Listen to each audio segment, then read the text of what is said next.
De feuilles amarantes.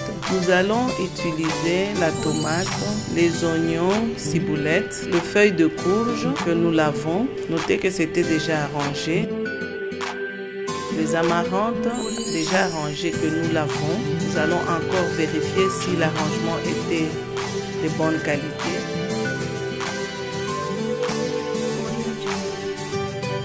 Nous allons éplucher les feuilles amarantes après les avoir lavées. Nous allons maintenant procéder à les couper en de petites tranches. Également le feuille amarante en de petites tranches. Notre légume ainsi coupé, arrangé et mis dans un plateau. Nous allons procéder à arranger les épices. Là nous avons les ciboulettes que nous lavons. Nous les coupons en petits morceaux pour que ça soit prêt pour la cuisson. Nous les arrangeons dans un bocal. Nous arrangeons également le poireau que nous coupons et mettons dans le même bol. Nous avons le poivron que nous lavons, nous le coupons en petits morceaux et nous les arrangeons toujours dans le même bol. Nous avons l'oignon que nous lavons. Nous procédons à l'arranger pour le couper en petits morceaux. Là, nous avons l'aubergine que nous arrangeons avant de le couper en morceaux. Également la tomate. Nous procédons à couper les oignons. Nous les arrangeons dans le même bol. L'aubergine également. Et ça, c'est les tomates que nous coupons en petits morceaux. Nous montrons ici la quantité de sel qu'on peut utiliser pour mettre dans de l'eau qui est au fait afin que le légume soit de couleur vert. Nous y ajoutons le légume toujours au feu dans l'eau bouillante. Nous tournons les légumes pour que cette eau soit imprégnée dans tous les légumes. Nous les tournons. Nous ajoutons les ingrédients que nous avons cités. Là, c'est l'aubergine. Les oignons sont passés avant. Nous laissons mijoter l'aubergine et les légumes. Nous y ajoutons les épices, les oignons. Nous tournons à nouveau toujours au feu pour que ça soit bien mélangé. Nous y mettons la tomate qu'on a pilée au préalable. Nous tournons à nouveau et nous laissons mijoter. Après, nous ajoutons 1 ou 2 cuillères d'huile, tout dépend de la quantité de légumes. Ici, nous avons ajouté 2 cuillères à soupe d'huile. Nous tournons pour mélanger et nous laissons mijoter. Ainsi, notre plat est là.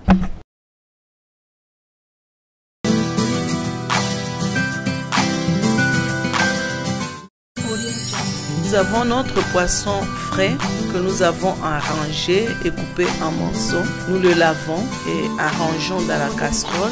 Nous allons y ajouter les épices, donc tous les ingrédients nécessaires pour sa bonne cuisson. Nous avons là les céleris que nous sommes en train de couper en fines morceaux, la tomate fraîche que nous coupons également en petits morceaux, l'oignon que nous arrangeons avant de le couper, nous le lavons, nous le coupons en petits morceaux également. Les tout sont ajoutés au poisson comme vous le voyez là-bas et nous portons le poisson au chaud.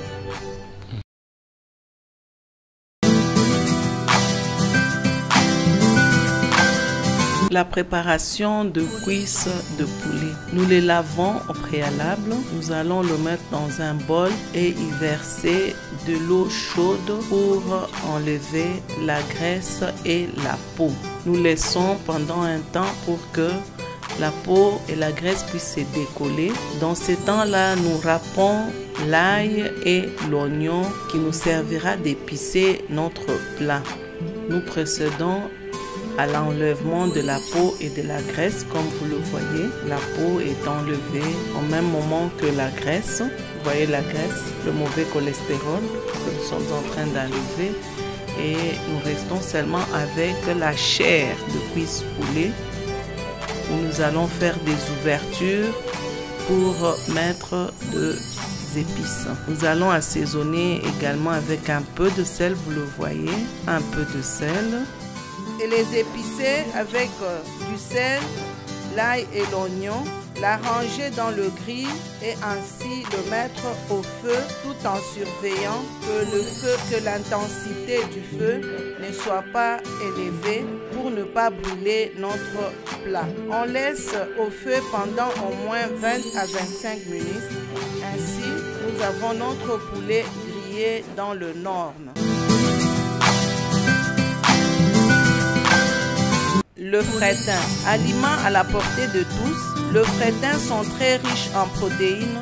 En le comparant avec les autres poissons à la même quantité, les fretins apportent plus de protéines que les autres poissons. Nous allons procéder comme suit pour préparer notre fretin. Et le fretin que nous allons utiliser dans cette recette, c'est le fretin appelé communément cachiquiche. Nous allons le laver. Après les avoir lavés, nous allons mettre notre poêle au feu avec 1 ou 2 cuillères à soupe d'huile de tournesol évidemment. Nous allons faire frire notre fretin au feu doux pendant au moins 10 minutes. Nous y ajouterons les épices suivantes: oignons, céleri, tomates. Aussi, on peut y ajouter le poivron. Nous laisserons mijoter notre fretin pendant au moins 15 minutes. À la fin de notre préparation, nous y ajouterons du sel et nous aurons un plat riche en protéines pour tout le monde.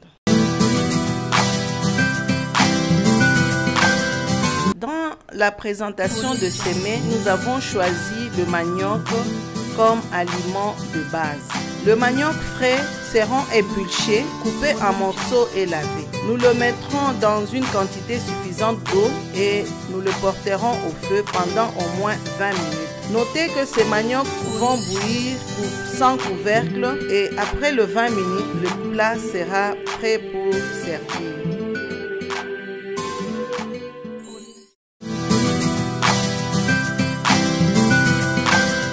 Le feuille de manioc ou sombé en swahili. Le feuille de manioc seront préparées comme suit. On va les éplucher, le laver à l'eau froide, le mettre dans de l'eau chaude, le laver à nouveau dans de l'eau froide, les arranger pour le piler. Et lorsqu'on le pile, on y ajoutera les oignons, le ciboulette, l'ail, le poivron. Après être pilés, les sombés seront mis au feu et on prendra soin d'y mettre 1 ou 2 cuillères à soupe d'huile de tournesol. À la fin, remarquez que la cuisson de sombé est une cuisson prolongée. Donc 45 à 1 heure du temps, les sombés sera prêt. À la fin de la cuisson, on y ajoutera le sel et descendre la casserole. Ainsi, les sombés peuvent être présentés. Le riz, aliment que la plupart des Congolais consomment. Le riz peut être aussi utilisé comme aliment de base en cas de diabète. Mais ce qui différencie le riz que le commun de mortels consomme, c'est que ce riz en cas de diabète doit être diminué de son apport en glucides. Le riz sera préparé comme suit. Le laver, le mettre dans une quantité d'eau chaude déjà au feu, laisser bouillir le riz jusqu'à ce qu'on ait un liquide blanchâtre gluant qu'on va déverser, laver le riz et le remettre à nouveau au feu pour laisser cuire jusqu'à la fin. Ainsi, le riz qui sera servi n'aura pas la même quantité de sucre que le riz préparé ordinairement. Nous avons notre gombo que nous allons préparer. Nous le lavons. Nous lavons également les ingrédients que nous allons utiliser, l'oignon, l'aubergine. Nous le coupons en petits morceaux. Nous coupons également l'oignon et l'aubergine.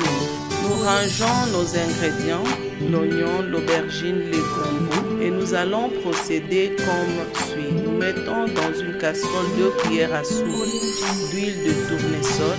Nous mélangeons très bien l'huile dans la casserole